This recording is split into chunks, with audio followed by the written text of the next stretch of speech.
Are you wondering what friends with benefits actually means? Perhaps you've heard the term come up in movies and TV shows, or have seen the acronym FWB and were unsure what kind of relationship that was.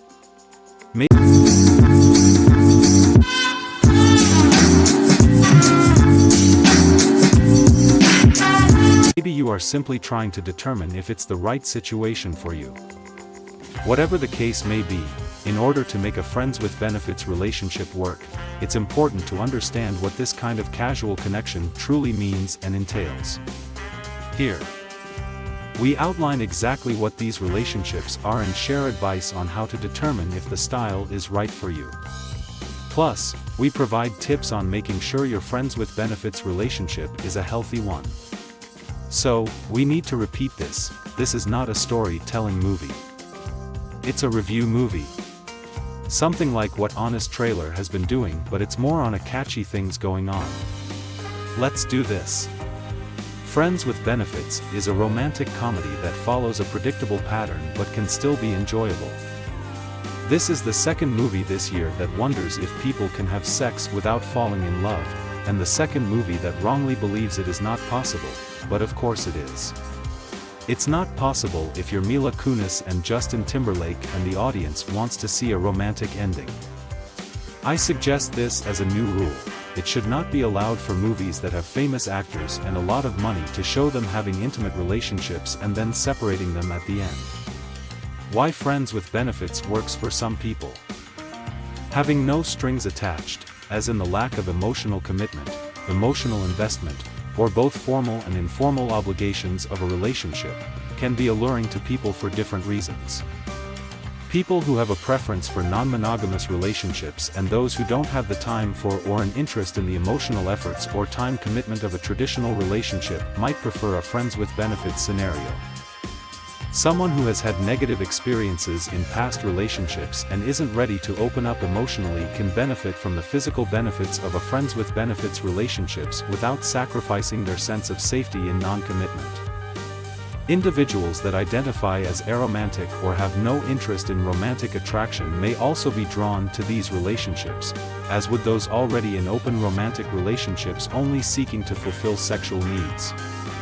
The big news about this movie is that it shows that both Timberlake and Kunis are really good at funny movies. Since they have already shown their talent in movies like The Social Network and Black Swan, it suggests that they are genuinely skilled overall. Now all that is remaining for them to overcome are the characters from comic books who possess superpowers. She acts as Jamie, a person who finds high-level workers for companies in New York City. He acts as Dylan, a very successful art director for a website that is visited by 6 million people every month. This enables him to work with a lot of people in an office. My website is getting more visitors even though I am the only one working on it. But Dylan's company is clearly better at running a business. Jamie convinces Dylan to travel to New York and apply for a dream job, being an art director for GQ magazine.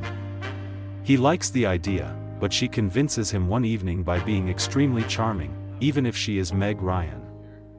Be clear about additional casual sexual partners. If you're thinking about entering a friends with benefits relationship, it's important to keep in mind that your connection isn't a monogamous one. In fact, either of you is free to date more people. Have other friends with benefits relationships, and/or play the field as much as you'd like. In addition to protecting your physical health, it's important that you protect your emotional health by understanding that your FWB relationship can end at any time and for any reason. You may agree to discuss other partners with one another or choose to not know the details.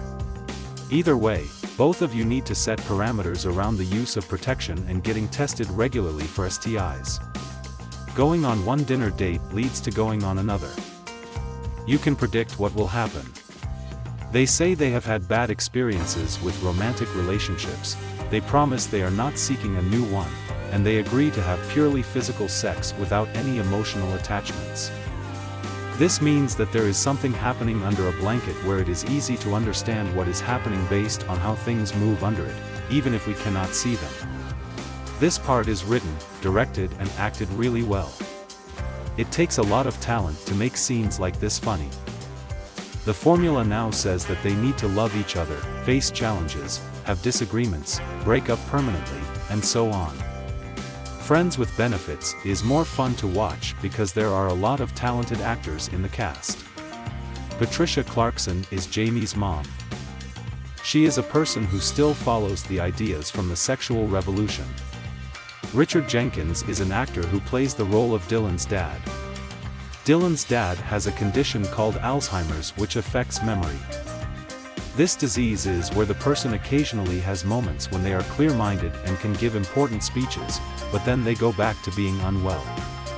At the GQ office, Dylan becomes friends with Tommy, the sports editor. Tommy is openly gay and very passionate about his job. He even travels to work in a speedboat. This makes me think about Dylan's work on the magazine's website, where he writes stories like, "Tips for wearing white pants to a cookout." I think GQ is pretty cool, but not completely. They have a great article about Mila Kunis.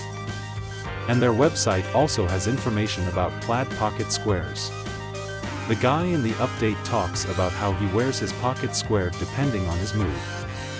He usually folds it straight across. But I wander off. One of the jokes in the movie is that Dylan and Jamie are aware of all the overused and predictable situations seen in love stories and are too cool to be fooled by them in their own relationships. This doesn't really stop us from seeing that their own lives are like a romantic movie. I suppose that's part of the job. However, not every romantic comedy has good conversation that is spoken well and quickly. Kunis talks quickly in the beginning scenes like she's acting like Juno, and Timberlake keeps up easily. In a basic way, I just liked watching them. That was kind of sufficient. So, until next time, take care, stay awesome. And keep spreading the positivity. See you soon.